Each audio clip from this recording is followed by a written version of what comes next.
In Latin, the word magnum means awesome or great. It gives a person a sense that they're getting something much better than just a standard offering. And so began a decade long quest to sell rifle cartridges that were more awesome. The popularity of Magnum cartridges has kind of ebbed and flowed in the last 100 years. Usually, a manufacturer would really hype up and market a new Magnum or family of Magnums, causing other manufacturers to basically do the same. Then hunters would realize that all of that recoil and muzzle blasts really wasn't necessary to harvest a game animal, and the hunting world would temporarily reject Magnums until the cycle, of course, would end up repeating again.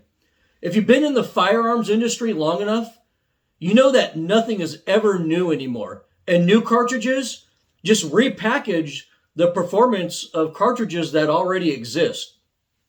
In this video, I'll briefly discuss the history of Magnum cartridges, then attempt to objectively consider their relevance and usefulness to the modern hunter.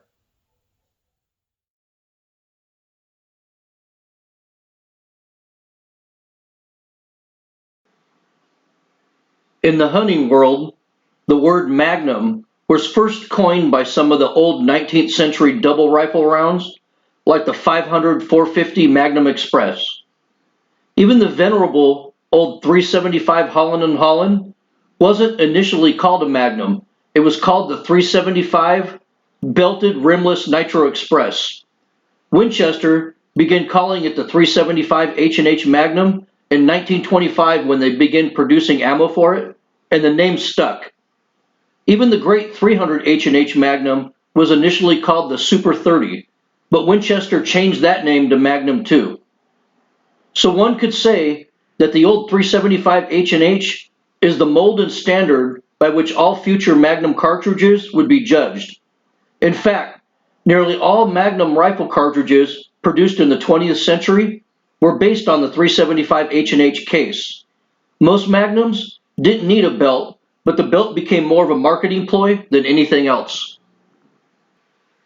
The first wave of Magnum popularity was the result of Roy Weatherby's cartridges in the 40s and 1950s. All of these cartridges were based on 375 and 300 H&H brass. Many high-profile Hollywood actors and social elites owned Weatherby rifles, but those expensive custom rifles and hard-to-find ammunition kept these guns out of reach for most hunters. In the late 1950s, Winchester started a Magnum revolution when they released a family of Magnums with the 458 Winchester Magnum, the 338 Win Mag, and the 264 Win Mag, all of which fit in a standard 30-06 length action and could easily be purchased at any sporting goods store in the country. That Winchester family of Magnums started the first cartridge war. Remington quickly countered by releasing the 7mm Remington Magnum, which was an instant success and pretty much killed the 264 Win Mag. Winchester retaliated a year later by introducing the 300 Win Mag, which to this day is Winchester's most popular Magnum. Then, Weatherby contracted to have a cheaper Vanguard rifle made in Japan, and all of a sudden, the average man could own a Weatherby rifle. Then we experienced a time period of about 2.5 decades where Americans really didn't want any new Magnums. Sure, gun writers marveled over cartridges like the 8mm Remington Magnum, but the public was sick of the Magnum hype during this period and just wanted rifles that shot great, with low recoil, and got the job done. Then after the turn of the 21st century, the Magnum was reinvented as the beltless Magnum, which became the new standard for Magnums. Remington struck first by releasing their new family of Ultra Mags, but these were generally disliked by hunters because of the brutal recoil and muzzle blast. Winchester then responded with their new family of short Magnums, which were mildly successful, but pretty much failed to make a dent in the popularity of the already existing 50-year-old Magnums. Winchester also tried to market their super short Magnums, but hunters tended to reject that family of cartridges outright. Then Remington responded with their short action Ultra Mags, and those really failed to catch on in the hunting world. Then in the last 10 years, the word Magnum became a dirty word that meant bad recoil and muzzle blast. This new generation of hunters were instantly turned off by the word Magnum, so manufacturers just decided to stop using it. Now we have Magnums that aren't called Magnums anymore, like the PRC cartridges, the new Nosler cartridges, and the new 6.8 Western. In every sense of the word, these are Magnum cartridges with Magnum recoil and muzzle blast, but we now pretend that they aren't. This is the legacy of the Magnum cartridge, to create a Magnum that isn't called a Magnum.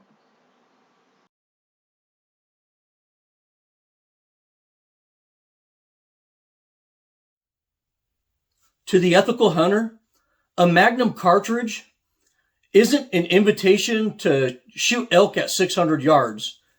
Magnum cartridges weren't created to turn you into some kind of a super sniper or let you fulfill a fantasy of using animals as target practice at 1,000 yards. Magnum cartridges serve two purposes for the hunter. Number one is that they increase the maximum point blank range of a bullet. And reason number two is that they allow the hunter to utilize heavier bullets at the same velocities that standard cartridges shoot them at.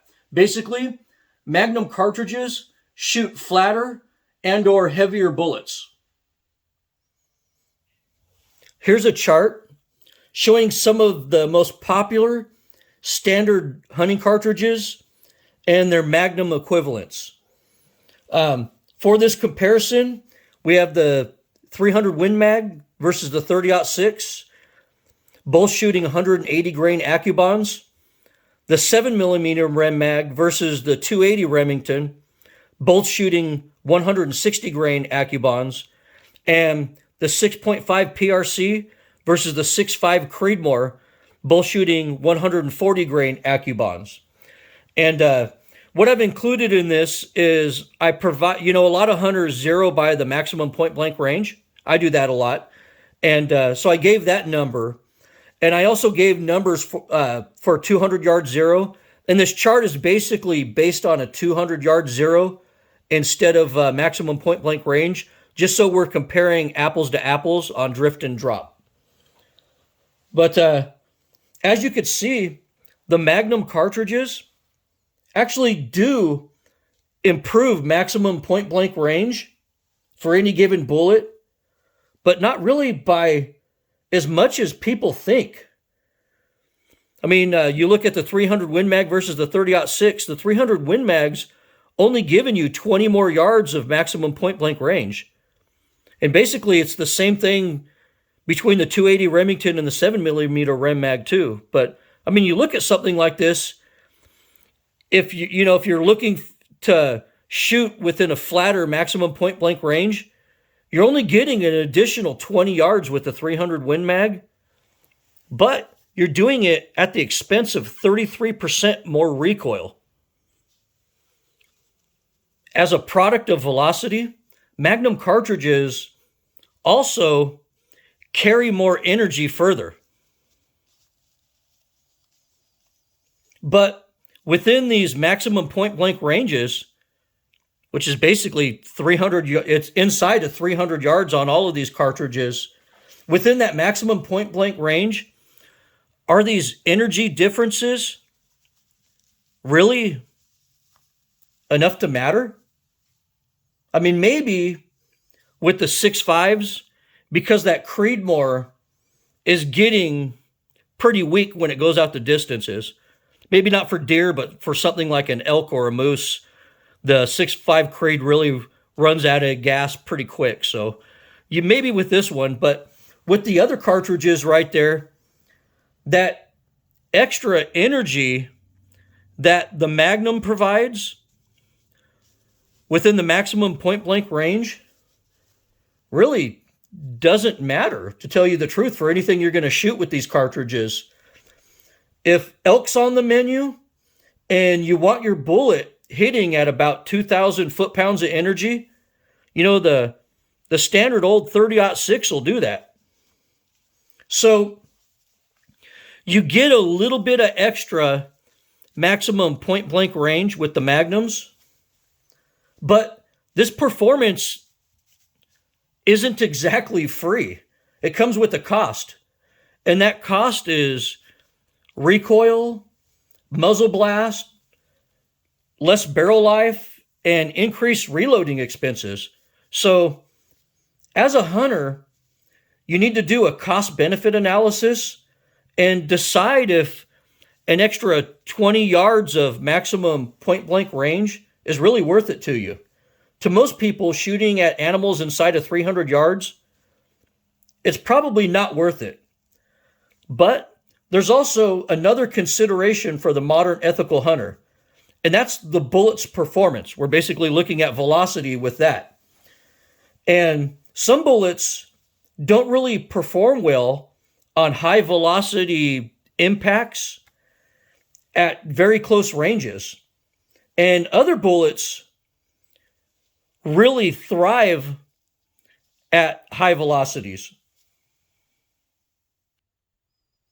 Most cup and core bullets are either going to fail to penetrate or do massive meat damage with a 50-yard shot from a 7mm Rem mag. And hunters don't really want that. But on the opposite end of this argument is the monolithic bullets, which really like velocity to perform perfectly. Most monolithic bullets are going to perform better at 300 yards with a Magnum cartridge than they will with just a standard cartridge.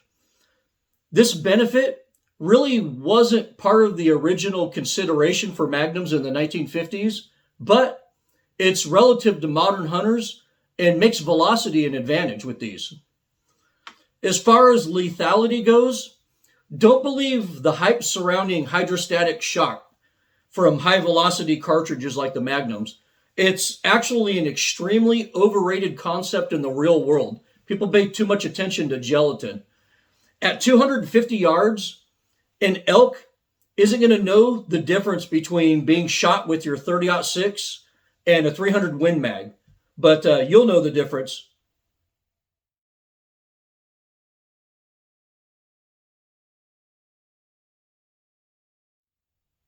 The title to this video is Magnum Cartridges, Why Do We Hunt With Them?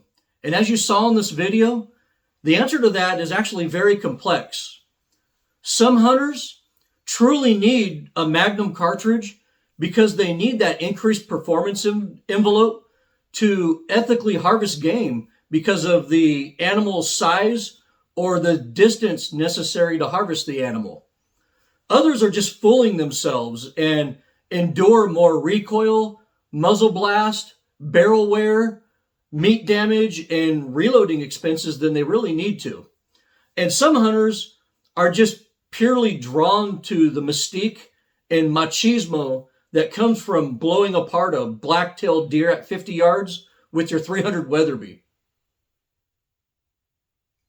But most hunters these days view Magnum cartridges as insurance. They proclaim the philosophy of it's better to have it and not need it than need it and not have it. They understand that hunting can sometimes be a game of opportunity, and sometimes that opportunity might be at 350 yards, and sometimes it might be at 50 yards. Sometimes we get the opportunity to shoot an eland while we're out hunting an impala. So in my opinion, it's the fear of the unknown that's the real reason that we use Magnum cartridges. Well, I hope you enjoyed this commentary I threw together on Magnums. You can reach me with any questions or comments at desertdogoutdoors@gmail.com. And I want to thank you for watching, and as always, good hunting.